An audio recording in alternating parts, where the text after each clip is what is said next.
ایک اور بہت ساری مصیبت ہے جس نے غربا کی ناک میں دم کر رکھا ہے، وہ یہ ہے، بلکہ میں کہوں گا امراء کی ناک میں بھی دم کر رکھا ہے، اور یہ دنیا میں کسی خطے میں یہ بیماری نہیں ہے سوائے بر صغیر کے۔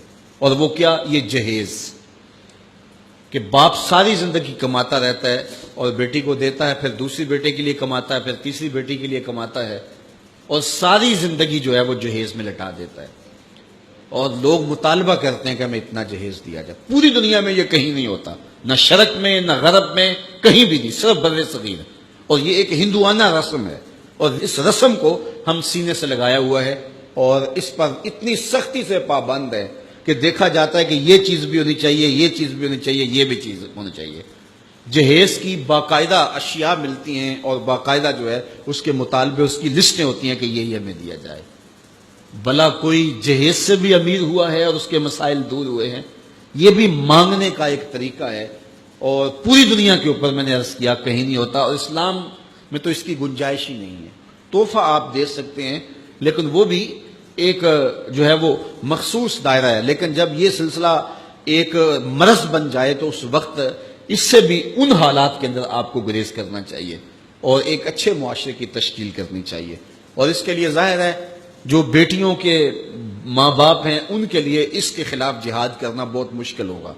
مشکل اس لیے ہوگا کہ لوگ کہیں گے یہ دینے کے لیے کہہ رہے ہیں، اور بیٹے والے جب مطالبہ کریں گے، بیٹی کو ایسے کوئی قبول نہیں کرتا، تو اگر کوئی جہیز کے بغیر بیٹی کا نکاح کرنا چاہے تو کون قبول کرے گا؟ اس کے لیے سب سے اہم ذمہ داری جو ہے وہ بیٹوں والوں کی ہے کہ وہ عزم کریں۔ میں نوجوانوں سے بھی مخاطب ہوں کہ وہ عزم کریں کہ ہم جب بھی مانگیں گے پیشانی سجدے میں رکھ کے اللہ سے مانگیں گے، اور ہم اپنے ہاتھوں پر اللہ کی دی ہوئی طاقت پہ بھروسہ کریں گے، خود کمائیں گے، سنگ لاکھ چٹانوں سے بھی اپنی ضرورت کو نکالیں گے، کسی غریب کی بیٹی سے یا امیر کی بیٹی سے جہیز نہیں مانگیں گے۔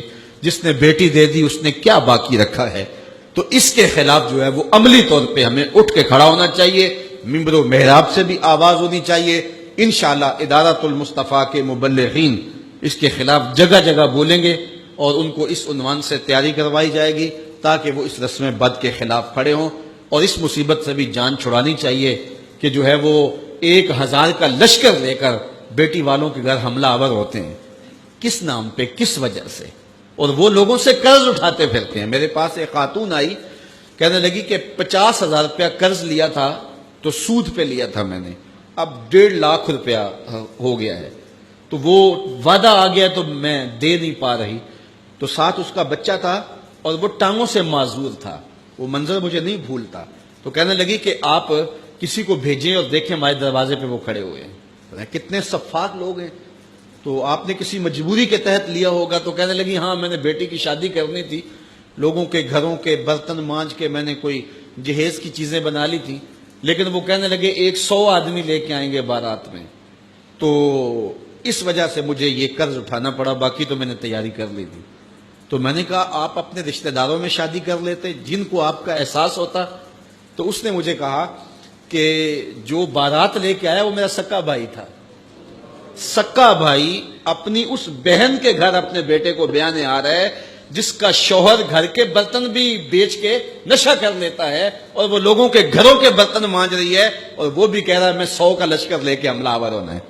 اسے نہ شرم آئی نہ حیا آیا، اور اس نے لوگوں کے جو ہے وہ برتن مانج کر کے جہیز بنایا، پھر سود پر رقم اٹھائی، اور پھر اس نے ان کی 100 کے لشکر کی دعوت کی، اور وہ سمجھتا ہوگا کہ میں اپنی عزت بنا لی ہے۔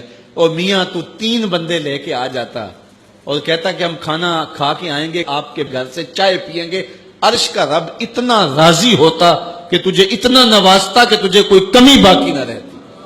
لیکن غریب بھی غریب پہ ظلم کر رہا ہے، امیر بھی امیر پہ ظلم کر رہا ہے۔ تو یہ رسمیں ختم ہونی چاہیے، اور اس کے لیے ممبر و محراب سے بھرپور آواز اٹھنی چاہیے، اور پاکستان میں بھی اس کی قانون سازی ہونی چاہیے۔ لیکن ہم اپنے حصے کا کام کریں۔ وہ کیا کسی نے کہا تھا، شکوائے ظلمت شب سے تو کہیں بہتر تھا کہ اپنے حصے کی کوئی شمع جلاتے جاتے۔